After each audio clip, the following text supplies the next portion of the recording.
That brings me back to you bring up Georgia. That brings me to one of the main points I wanted to ask you about was Odessa, which was something happened in Odessa after Maidan, after Crimea, right? Yeah. It was armed groups from Maidan showed up and they burned a building, killing 15 It was Russians. the trade union headquarters, much more than 15 people. They weren't Russians. They were pro-Russian, right? They were the pro. There was kind of, but that was a very complex event. And what is the significance of Odessa, by the way, of that region? Well, it's biggest Ukrainian port. Right. Surrounded by water. Well, not surrounded by water, but it's on the water. Okay. And the burning of the trade union building, I mean, that. It's one of the things that still hasn't been fully investigated to my satisfaction, but it appears that it was the pro-Russian elements that started the confrontation, and then both sides got out of hand. But I wouldn't. That was used by Russian propaganda to recruit people for the war in eastern Ukraine. The Russian press coverage cannot be taken at face value because in fact it may have even been a deliberate Russian provocation. I think on one of the Ukrainian nationalist one of those neo-Nazi militias, they celebrated this on their website that no one died on their side. It was all they're capable of anything. I mean, there were Ukrainian pro-Ukrainians who did die, and shots were fired when there were two groups. The police, the big mystery about the Odessa events when the fire in the trade union building was why the police didn't intervene. Why not? I mean, what was going on? And I have not seen a satisfactory answer to that. But I think that we have to look. There's with these countries, there can be a lot of provocations in both directions, on all sides. Mm-hmm. But we need to look at the big picture here. And the big picture is this: that Ukraine is an independent country, that it had free elections, that power changed hands.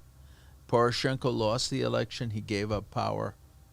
A new president became the nation's leader as a result of a democratic election. You don't see that in Russia. Right.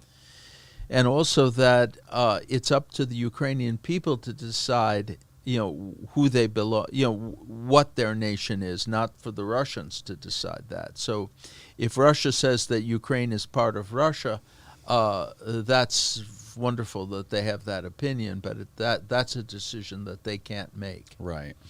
And at the same time, an unprovoked invasion against a country which, for all its faults, is nonetheless democratic and moving in the direction of Western ideals by a country that is ruled really by people who still have the psychology of the communists and the Soviet Union and who have no respect for human life, the lives of Russian soldiers or of Ukrainians.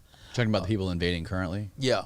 I mean, there's just no question. I mean, as far as where right exists in this. Well, a lot of these people that are invading currently, they're just kids, right? They don't even know what they're doing or why they're there. That's absolutely true. And they're being slaughtered in the thousands, and many don't want to be there. And in violation of all rules, because under the you cannot, under the law in Russia, you cannot send draftees into a war zone, and they're sending them there with little or no training. Right after they were drafted. Right after. Get that microphone right under or scoot that way. Yeah, I'm sorry. There you go. Yeah.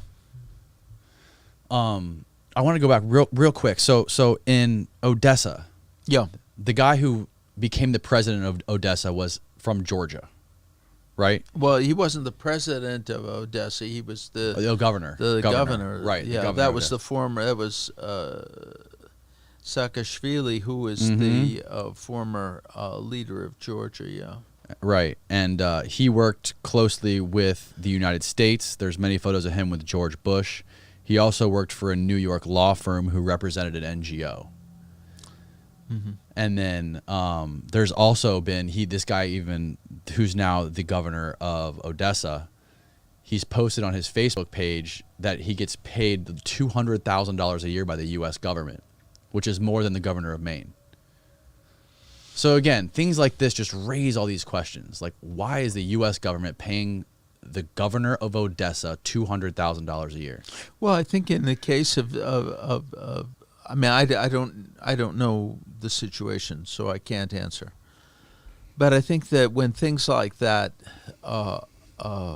surface, when questions surface, on what basis, if the government is doing it, there's a record of it, and that, I mean, that in itself is an important thing. We have public accountability in this country. And I think rather than just repeating things whose significance we don't understand, I would treat it as a question and just say, well, what's the and seek the answer. Right.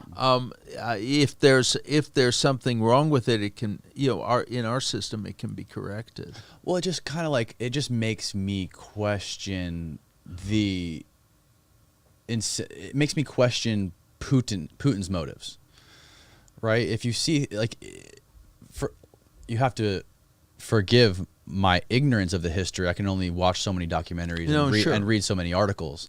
But when I see things like this, like Odessa essentially becoming a state in the U.S. run by a guy. That didn't happen, and he's not governor anymore. He's not governor anymore. Okay.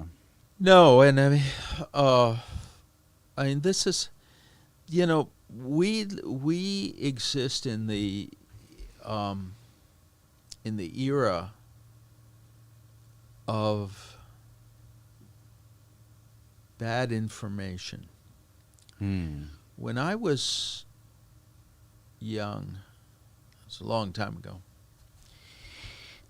there were only a handful of people who were entitled to an opinion, and these were the columnists, the leading national columnists who wrote for the big newspapers, Walter Lippmann, James Reston, Joe Alsop. They had an opinion, and they could express it. Everybody else could vote, or they could, express their opinions to their friends and families within the four walls of their homes or the homes of other people. Then later, the area of, the possibilities expanded. There began to be op-ed pages where, more people could express an opinion that would get read and discussed. And then, but with the internet now, everybody has an opinion, if they want to. And we have something we just didn't have before. Somebody says something stupid, and that's a major news event. And then somebody says something that's even more stupid in answer to the first stupid remark, and you've got a continuing story. Without, in a previous era, none of that would be considered newsworthy. The dumb remarks that people make. So we have a great expansion of the amount of opinion and information that's circulating, but it hasn't led to our being, kind of more enlightened. On the contrary, it's just led to greater and greater confusion and mutual abuse.